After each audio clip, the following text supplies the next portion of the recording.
Level 1. The lookout. You're 15 years old, standing on a corner 3 blocks from your house with a phone that isn't yours. Your job is simple. Watch the street. If you see a certain kind of car or a certain kind of uniform, you send one text. That's it. That's the whole job. They pay you $200 a week for standing in the sun.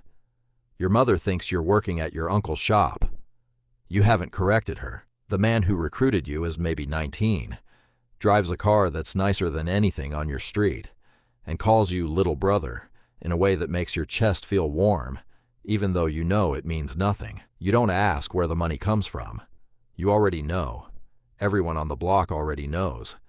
You just never had to look directly at it before. Now you do, every single day, for 4 hours after school. The first time you see something worth reporting, your hands shake so badly you almost drop the phone. You send the text anyway. Nothing happens. No arrest. No gunfire. No movie moment. Just a car that turns around 2 blocks early. You did that.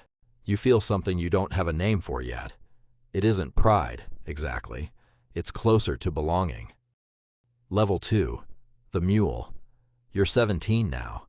You've moved up, which in this world means you carry things instead of just watching for them. Nobody tells you exactly what's in the bag. You've been trained not to ask and not to look. You drive a route you've memorized so well, you could do it with your eyes closed, which some nights feels necessary because your eyes want to close from exhaustion and fear at the same time. You get pulled over once. Tail light. Your heart is a fist punching the inside of your ribs. The officer runs your license, hands it back, tells you to get the light fixed. You drive 4 more miles before you can breathe normally again. You make $800 that night. You start doing the math the way people do math when the number is too good to say no to and too dangerous to say yes to twice. You tell yourself this is temporary. Everyone tells themselves this is temporary. Level 3, the enforcer. Somebody didn't pay. You don't know the whole story, and you've learned not to ask for it. You just know you're standing in a doorway at 11 p.m. with 2 other men, and the job is to make sure a message gets delivered without a single word being spoken. Nobody gets hurt that night. That's the version they tell you happens most of the time, and mostly it's true. You go home and you can't eat dinner. Your girlfriend asks what's wrong. You say work stress, which is technically true and completely false at the same time. You start sleeping with a gun under the mattress, which feels insane the first week and completely normal by the 3rd month. That's the part nobody warns you about. How fast normal moves. How something that would have terrified you a year ago becomes just Tuesday. Level 4, the lieutenant. You run a corner now. 15 people report to you. You control territory, product, and the small daily wars that come with both.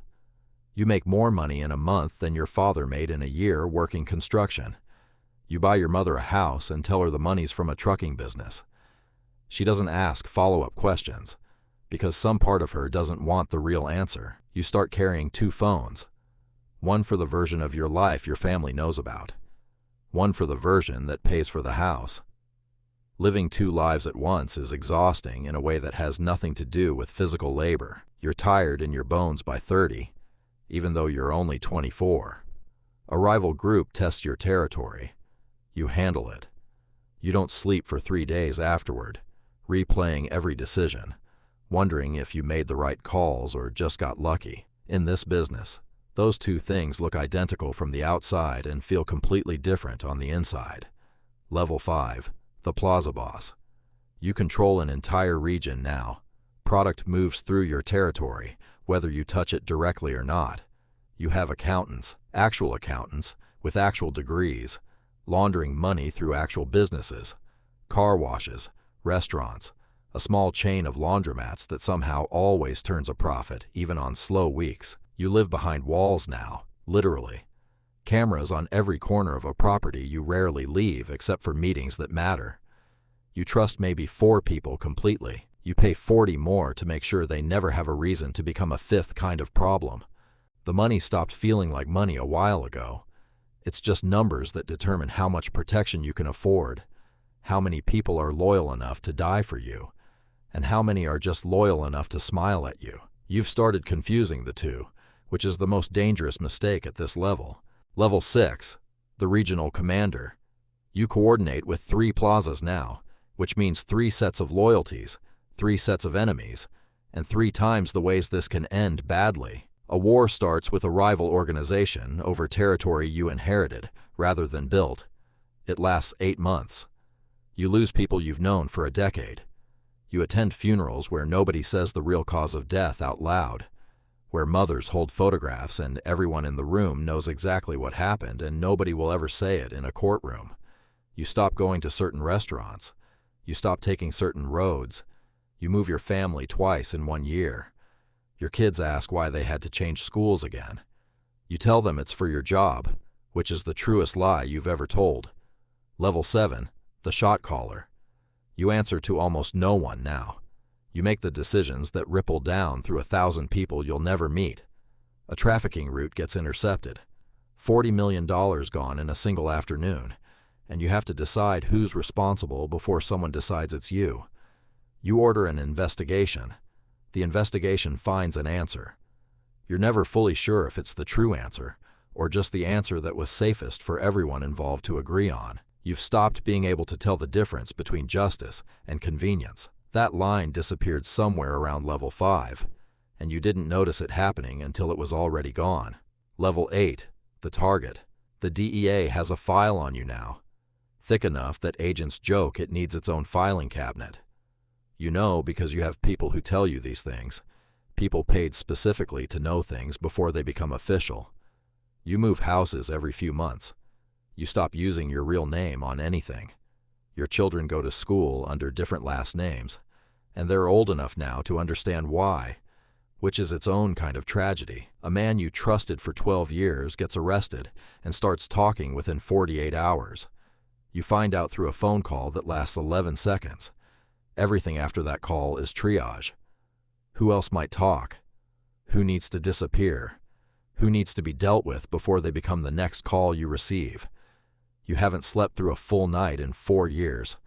Level 9, the fallen. It ends the way it almost always ends.